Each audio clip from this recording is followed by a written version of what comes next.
Praise the lord, hallelujah. प्रभु यीशु मसीह में मेरे सभी बहन भाइयों को जय मसीह की। आप सबका स्वागत है जीवित परमेश्वर की जीवित हजूरी में, जिसमें आने के बाद आपका जीवन कभी भी सेम नहीं रहता और आप परमेश्वर की आशीषों को अपने जीवन में ग्रहण करते हैं। हमारी आज की वीडियो में हम परमेश्वर के पवित्र वचन को मेरी भविष्यवाणियों की पुस्तक में से पढ़ेंगे। ये सामर्थी वचन परमेश्वर के दास प्रेरित अंकु यूसुफ निरूला जी के द्वारा लिखे गए हैं। इन वचनों में पवित्र बाइबल के गहरे भेदों को बताया गया है और पवित्र आत्मा आपकी अगुवाई करेगा इन वचनों को सुनने के द्वारा। तो पूरे विश्वास के साथ इन पवित्र वचनों को पूरा सुने और प्रार्थनाओं को और अंगीकार को हमारे साथ करें। आज का पवित्र वचन, हमें प्रार्थना किस तरह करना है। जैसा कि परमेश्वर के पवित्र वचन यहेजकेल 37 अध्याय उसके 3 वचन में लिखा है, तब उसने मुझसे पूछा, हे मनुष्य के संतान, क्या ये हड्डियां जी सकती हैं? मैंने कहा, हे यहोवा परमेश्वर, तू ही जानता है। मेरे प्रियो, पवित्र बाइबल बताती है कि जब यहेजकेल परमेश्वर के सामने गया तो परमेश्वर ने उससे कहा, हे मनुष्य के संतान, क्या ये हड्डियां जी सकती हैं? तब यहेजकेल ने कहा, परमेश्वर तू ही जानता है। यहेजकेल अगर ये कहता, हाँ परमेश्वर ये हड्डियां जी सकती है, तब वह गलत ठहरता, क्योंकि यहेजकेल को ये मालूम नहीं था कि ये हड्डियां किसी शराब की वजह से या परमेश्वर से सहभागिता टूट जाने की वजह से सूखी हैं।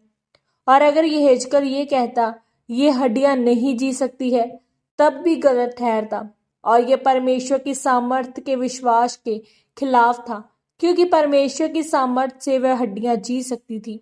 आज के बाद अगर आप सफल होना चाहते हैं या अपनी जिंदगी में परमेश्वर के बड़े और भयानक कामों को देखना चाहते हो, तो इसके लिए जब आप परमेश्वर की उपस्थिति में प्रार्थना करने के लिए जाओ, तब आपकी प्रार्थना अपने आप के लिए, अपने लिए नहीं होनी चाहिए। अगर आपकी प्रार्थना इस तरह से है कि हे परमेश्वर, मैंने जो वीज़ा अप्लाई किया है, तेरे दूत उसको छुएं, तेरे दूत अम्बेसी में चले जाएं और उन अम्बेसी वालों के मनों को बदल दे, मुझे वीज़ा ही चाहिए। इसका मतलब आपकी प्रार्थना अपने आप की है और आपकी प्रार्थना का उत्तर ना आने की पूरी संभावना है, क्योंकि पवित्र बाइबल ये बताती है कि तूने मांगा पर पाया नहीं, इसलिए कि तू व्यभिचार में उसे उड़ा दे। अगर आप परमेश्वर की सेवा करोगे तो आपको क्या लगता है, परमेश्वर आपको मजदूरी नहीं देगा? या आप परमेश्वर की महिमा करोगे तो आपको क्या लगता है, परमेश्वर आपको ऊंचा नहीं करेगा? लेकिन परमेश्वर कहता है, तूने जो मुझसे प्रेम किया है, इसीलिए मैं तुझे छुड़ाऊंगा और तेरी महिमा बढ़ाऊंगा। मेरे प्रियो, जब आप प्रार्थना में बैठो तो आपकी पहली प्रार्थना होनी चाहिए, परमेश्वर मैं तुझे और जानना और समझना चाहता हूँ।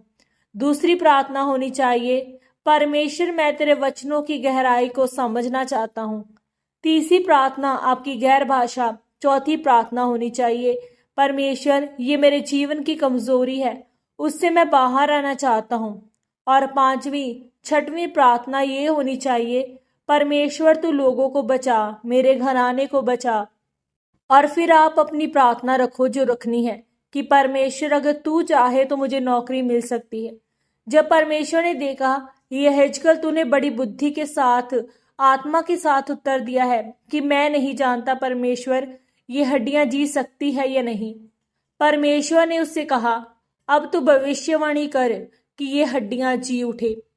फिर आत्मा यहेजकेल में आया। इसी तरह से जब आप परमेश्वर की मर्जी को पूरा करते हैं, उसके वचन के अनुसार चलते हैं, जब आप स्वार्थी नहीं होते हैं, जब आत्मा आप पर उतरता है। लेकिन जो लोग स्वार्थी हैं, आत्मा उन पर नहीं होता है और उनका पूरा ध्यान इस बात पर है कि जैसे ये बहन आजाद हुई है, मुझे भी आजाद करे, या जैसे उस भाई को परमेश्वर ने आशीषित किया है, मुझे भी आशीषित करे। और उन्हें इस बात पर कोई ध्यान नहीं कि क्या आज मैं प्रार्थना करके आया हूँ, क्या मैं पवित्रताई में हूँ, क्या मेरा बाइबल अध्ययन पूरा है, क्या आज रविवार को मैं परमेश्वर के घर में हूँ या नहीं हूँ। लेकिन उनका इन बातों की ओर कोई ध्यान नहीं होता है। आपकी प्रार्थना परमेश्वर के ऊपर केंद्रित होनी चाहिए, क्योंकि हर एक व्यक्ति उसकी महिमा करने के लिए बुलाया गया है। जब आप स्वार्थी नहीं रहेंगे तो आप आशीषित होंगे। आमीन। पवित्र वचनों के अनुसार अंगीकार। सर्वशक्तिमान परमेश्वर, इस वचन के लिए मैं आपका धन्यवाद करती हूँ। परमेश्वर, मैं ये अंगीकार करती हूँ कि मैं आज से स्वार्थी होकर प्रार्थना नहीं करूंगी, बल्कि निस्वार्थी होकर आपकी महिमा के लिए प्रार्थना करूंगी। प्रभु यीशु मसीह के पवित्र और सामर्थी नाम में हम मांगते हैं। आमीन, आमीन और आमीन। आज के इन पवित्र वचनों के पढ़े और सुने जाने के द्वारा परमेश्वर आप सबको बहुतायत से आशीषित करे। सबको जय मसीह की। God bless you all.